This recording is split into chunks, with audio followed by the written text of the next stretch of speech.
The Syrian Arab army continues to chase the escaping terrorist gangs, inflicting heavy casualties among them.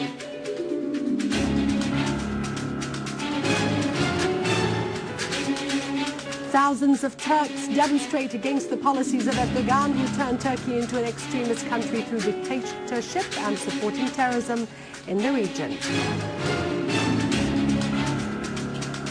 Iran gives the West an opportunity to reach an agreement on its nuclear program, and Britain calls for taking advantage of this opportunity.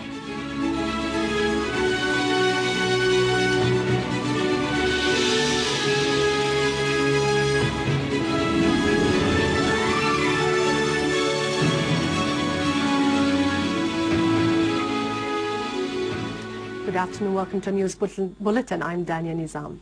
Prime Minister Dr. Wael Halaqi yesterday stressed the importance of activating the role of the legal and judicial trade unions and organizations in the Arab homeland.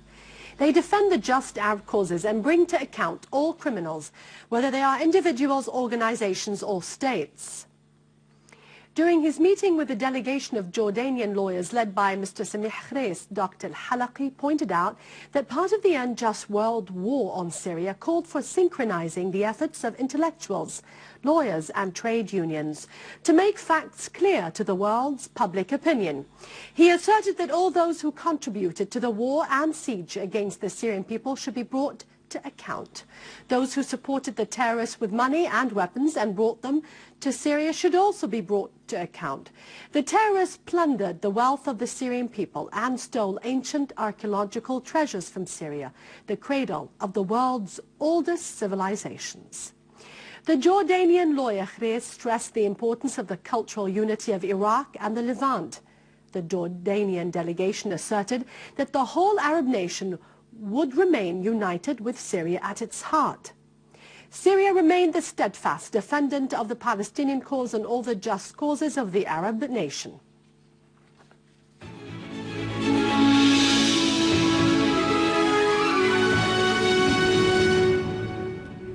A Syrian Arab army unit defeated terrorists in the environs of Sbeni and Al-Hajar al-Aswad quarters, in addition to several other areas in the Damascus countryside. The army continued its operations and destroyed the weapons and equipment of the terrorists. The army also found a storehouse containing rockets and mortar missiles, in addition to materials used in making explosives. Terrorist groups were also defeated around the Barada factory between Sbeni and Al-Hajar al-Aswad. The hideouts of terrorists were also destroyed in Hijri. The army chased a terrorist gang in Harasta, killing its leader Ibrahim al-Os. In Yabrud, the army attacked terrorist groups of Jabhat al-Nusra. In the Damascus countryside, the army captured a vehicle containing weapons and ammunition and detained the two terrorists in the vehicle. The weapons were being taken to terrorist gangs in the Damascus countryside.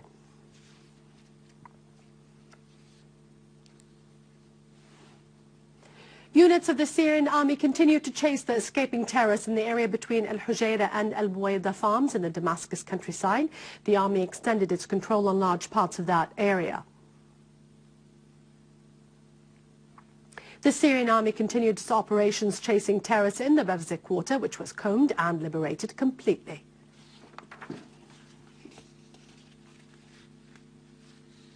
In Aleppo, a military source said that our armed forces destroyed rocket launchers and mortar cannons, in addition to 11 vehicles carrying heavy machine guns and other types of weapons in the youth residence area in Al-Jadid and Khueris.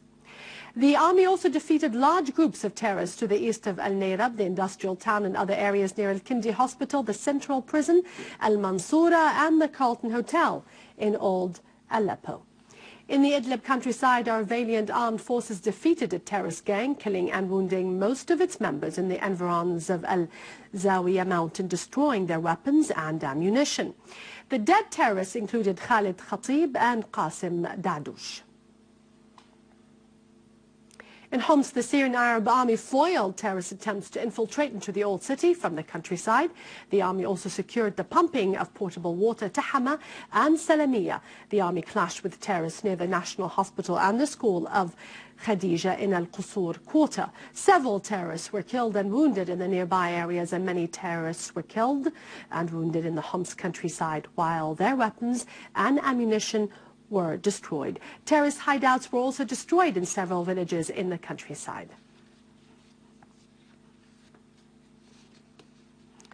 The French journalist Georges Malbrunot of Le Figaro asserted that the CIA shipped tons of weapons to the terrorists in Syria in cooperation with Jordan and Saudi Arabia.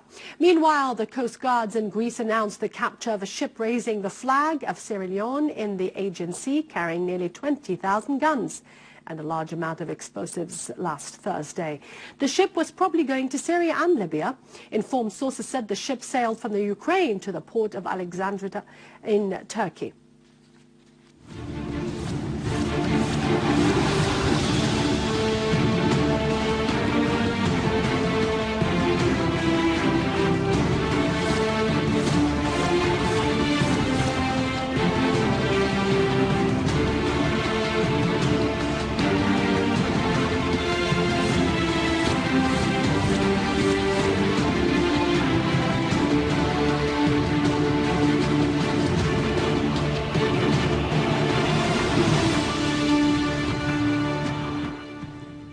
Yesterday, a number of peaceful change parties convened a conference in Damascus to discuss preparations for Geneva II conference. The Coalition of Peaceful Change Forces announced that it is not participating in the conference as it was not consulted concerning its timing or agenda. The participants stressed in the final statement that the Syrian people are the only decision makers in their own affairs, and no regional or international country has the right to make decisions on their behalf. They called for resuming the internal national dialogue and addressing the impacts of the crisis. Iranian President Hassan Rouhani emphasized that the national interests of the Iranian people and their rights in possessing peaceful nuclear power, including uranium enrichment, are red lines.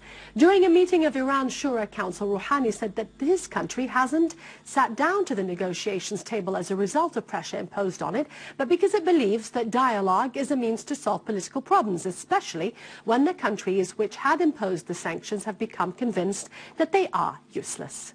The Iranian president asserted that the success of the nuclear talks will lead to enhancing security and stability in the region and the world, stressing that Iran would continue to enrich uranium. Iranian Foreign Minister Mohammad Jawad Zarif had said at the conclusion of a round of talks between his country and the Group of 5+, won over Tehran's nuclear program, that a certain progress had been achieved, expressing hope of reaching an agreement on the next round of talks on the 20th of this month. The American Secretary of State expressed appreciation of the progress in the negotiations with Iran. He added that an agreement was imminent. The German Foreign Minister also said that the international community was approaching a reasonable solution concerning Iran's nuclear program. He added that transparency and observation would be the key to this solution, which needs items that would make it possible to carry out the measures implementing the agreement that would be acceptable to the international community. Al Saud security forces clashed with foreign workers in the neighborhood of Manfuhat al-Faqir in the Saudi capital Riyadh a week after the campaign to detect the so-called violators of residency and working systems started, in which thousands of people were arrested and a man was killed by Saudi police. Eyewitnesses said that Saudi security forces fired 5 bullets in the air and used batons to disperse the crowd of people, as dozens of men ran into the streets and some of them threw stones and other projectiles at the cars and the police officers. The authorities of Al Saud threatened the foreign workers, indicating that they will no longer turn a blind eye for what they called irregular foreign workers. Many of those workers said that they were unable to benefit from the deadline given to them because of the bureaucratic procedures.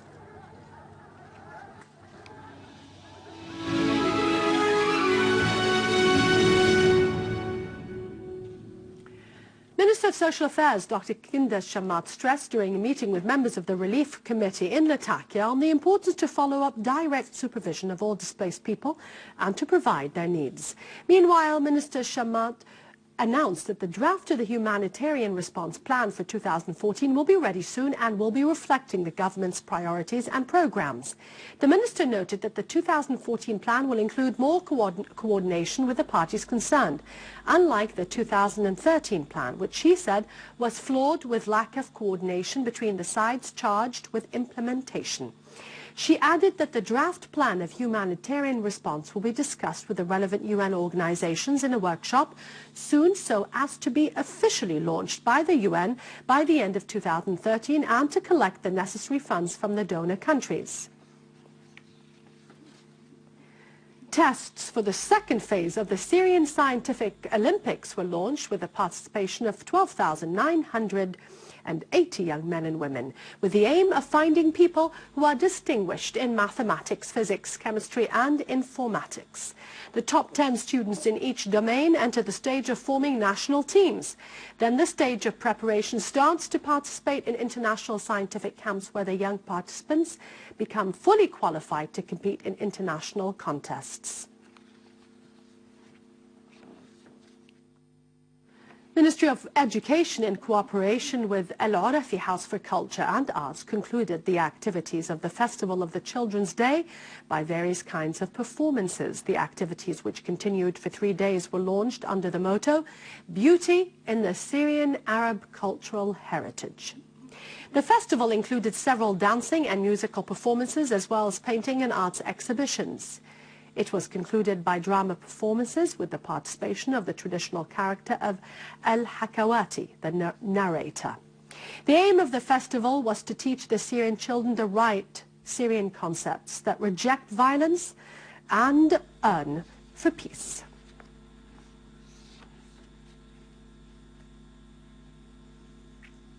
With this, we end our news for today. Thank you for watching us. For more details about Syria and the region, and to view this bulletin again, you can always visit our website in English, syriaonline.sy. After the break, it's over to Vani Konjian with our market and business news. God bless you, and long live Syria.